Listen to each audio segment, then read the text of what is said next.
여러분 안녕하십니까. 목요일 아침 여수 MBC 뉴스투데이입니다. 이름만 들어도 알만한 유명 상표의 미역을 납품하는 업체가 오래전부터 중국산 미역을 국내산으로 속여 유통해왔다는 의혹이 불거졌습니다.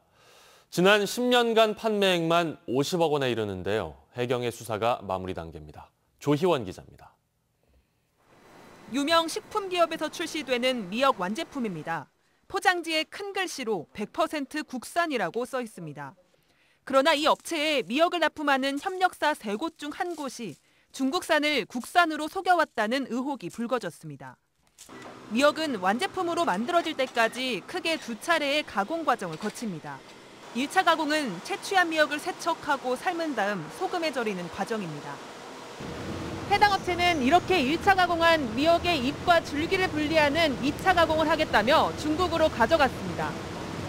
중국산이 섞였다는 의혹이 제기된 과정은 이렇게 2차 가공이 끝난 후 한국으로 가져올 때였습니다. 중국산 미역과 한국산 미역의 차이는 일반 소비자들은 전혀 알 수가 없어요. 우리 같은 전문가들이나 중국산 미역과 한국산 미역 차이를 알 수가 있어요. 해당 업체는 전혀 사실이 아니라며 강하게 부인했습니다. 그 유언비가 알려가지고 그런지 우리들은 중국이라고 죽자도 모르요. 유언비어다. 네, 그렇죠. 만약에 그런 걸 했다고 바로 우리들은 이sem이 죽는 거예요.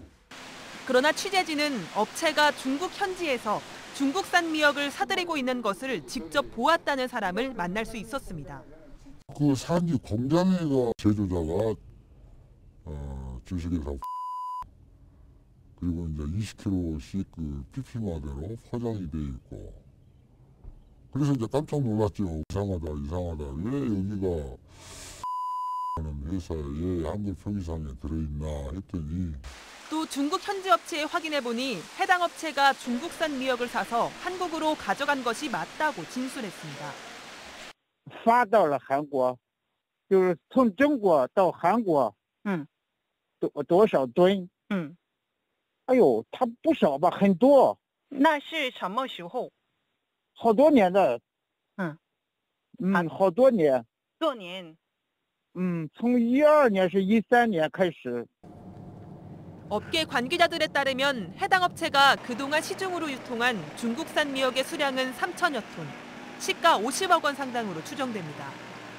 식품기업 측은 해당 업체로부터 재료를 공급받고 있고 자신들도 원산지 표기법 위반으로 조사를 받고 있다는 사실을 인정했습니다. 그러면서 그동안 자체 품질 검사를 시행했지만 이상한 점은 발견하지 못했다며 수사 결과를 기다리겠다는 입장을 밝혔습니다.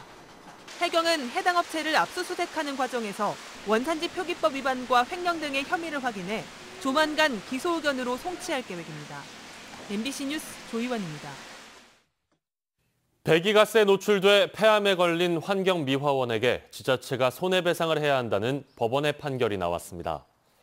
광주지법 순천지원은 순천시청 환경미화원으로 일하다 폐암에 걸려 사망한 A씨의 유족이 순천시를 상대로 낸 손해배상 청구 소송에서 1,500여만 원을 배상하라고 원고 승소 판결을 내렸습니다.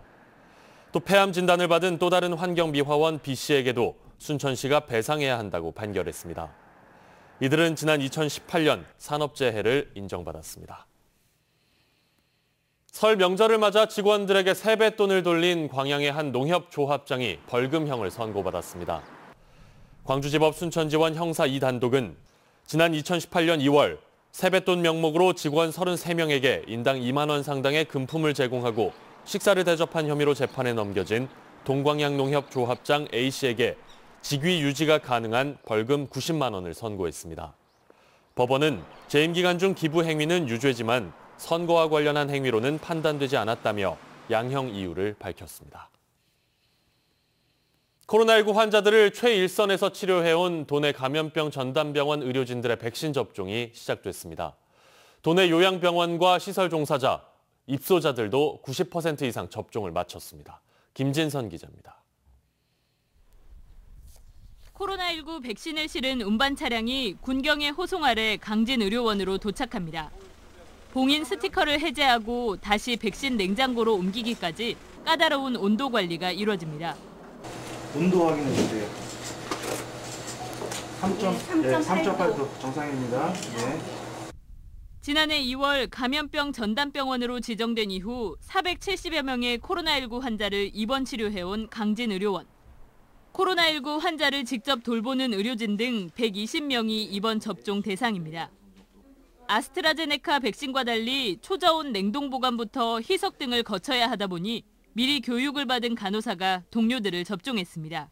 감염이 되지 않을까 그런 걱정이 제일 컸었는데 이걸 맞음으로 인해서 이제 그런 걱정에서 조금 벗어날 수 있겠다. 그런. 전남에서 운영되는 코로나19 치료병원은 강진의료원을 포함해 모두 7곳. 접종 대상이 120명 이하인 국립나주병원 등 4곳의 의료진들은 호남권역 예방접종센터에서 접종을 마쳤습니다. 다음 주 목포와 순천의료원까지 770명의 의료진이 접종을 받게 됩니다. 이게 아마 코로나를 완치하는데 종결시키는데 아마 첫걸음이라고 이렇게 생각해서 가슴이 좀 설레기도 합니다.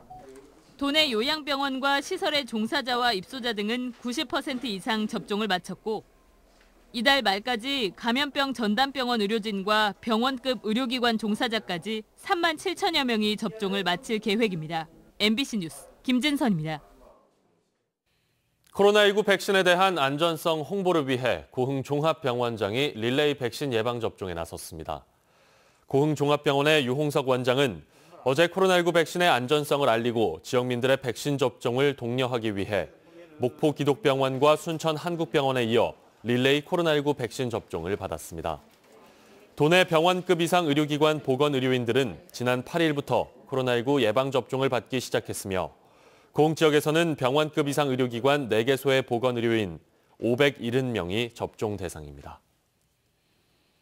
전남에서 택시비나 술값을 내지 않는 무전취식 범죄가 늘고 있습니다. 국회 강기훈 의원실이 경찰청 자료를 분석한 결과 전남에서 택시비, 술값, 음식값을 정당한 이유 없이 치르지 않는 무전취식 범죄는 지난 2016년 2015건에서 지난해 2,403건으로 증가했습니다. 같은 기간 서울과 경기, 부산 지역은 무전취식 범죄가 감소한 것으로 나타났습니다. 강 의원은 무전취식 피해는 보상을 받기가 어려워 코로나19로 어려움을 겪는 소상공인들을 힘들게 하고 있다고 지적했습니다. 여순사건 특별법은 지난 16대 국회부터 지금까지 4차례나 발의됐지만 모두 무산됐습니다. 이게 참 쉽지 않습니다. 이번에도 첫 관문인 행안위에서부터 계속 절차가 지연되면서 지역의 조바심이 커지고 있습니다. 박민주 기자입니다. 21대 국회에서 여순사건 특별법이 발의된 건 지난해 7월. 국회의원 152명의 동의를 받아 민주당 소병철 의원이 대표 발의했습니다. 하지만 첫 관문인 행안위 법안 소위를 통과하지 못하고 있습니다.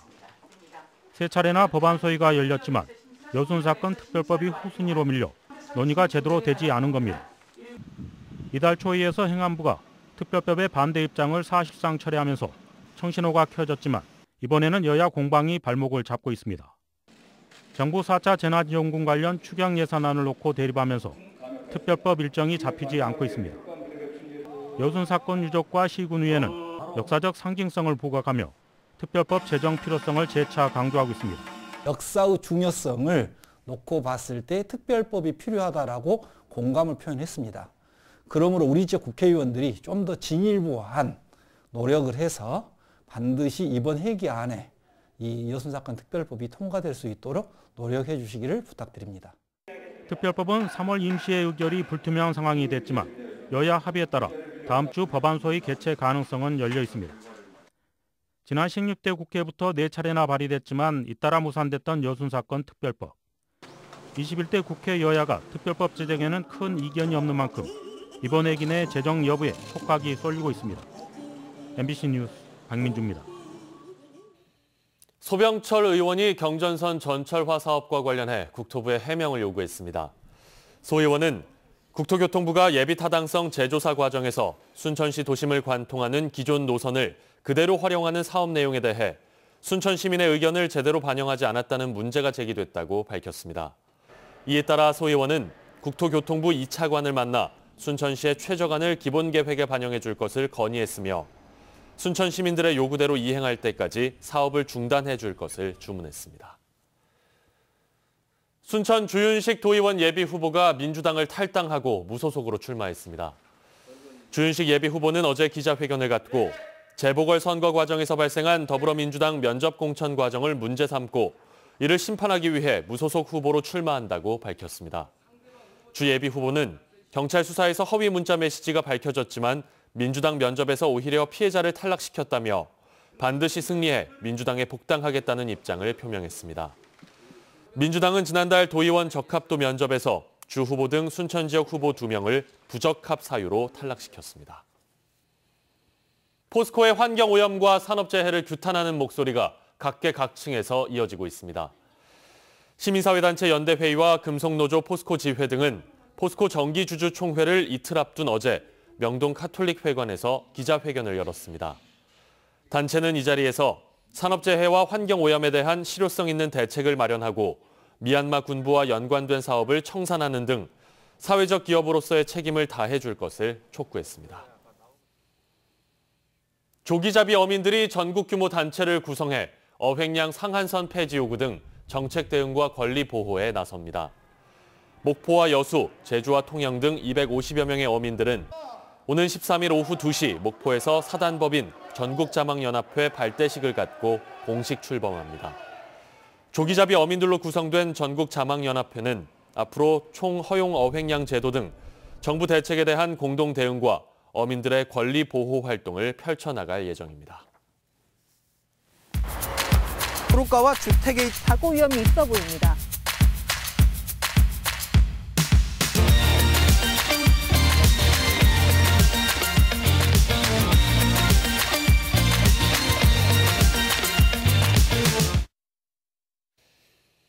미얀마 사태와 관련해 시민단체에 이어 5월 어머니들도 미얀마 시민들을 돕기 위해 나섰습니다. 남일 같지 않게 느낀 어머니들은 미얀마 군부를 규탄하고 유엔의 적극적인 행동을 촉구했습니다. 송정근 기자입니다.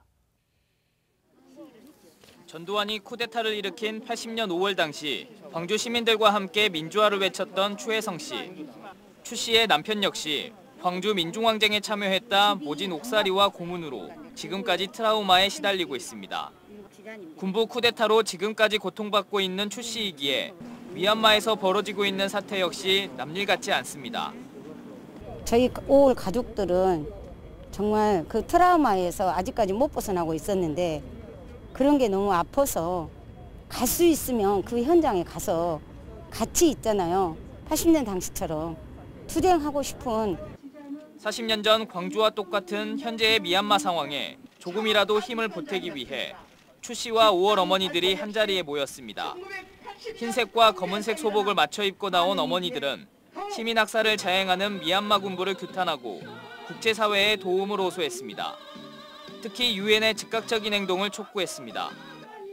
더 이상 무고한 시민들이 죽어나가는 참혹한 현장이 용인되어서는 안 됩니다. 유엔의 즉각적이고 직접적인 행동을 촉구하는 바입니다. 80여 명의 5월 어머니회 회원들은 십시일반으로 모은 성금을 광주에서 대학을 다니고 있는 미얀마 대학생에게 전달하기도 했습니다. 미얀마 학생은 광주 시민들에게 감사하다며 성금은 미얀마의 시민 불복종 운동 측에 전달할 계획이라고 밝혔습니다. 또 광주에서나마 미얀마 상황을 다른 나라 사람들에게 알리는 투쟁을 진행할 계획이라고 말했습니다. 미얀마에서 힘들게 있는데 한국에서 이렇게 한국 시민들이 이렇게 마음 저희랑 똑같아요. 거주하고 있고 지켜줘서 진짜 감사하고. 한편 5월 단체와 시민사회 단체는 내일 미얀마 연대기구를 출범하고 모금운동 등 미얀마 연대와 지지 방법을 구체화시킬 계획입니다. MBC 뉴스 송정근입니다. 전라남도가 신선하고 안전한 수산물 공급을 위해 고흥 녹동항에 전국 첫 청정 위판장 건립을 추진합니다.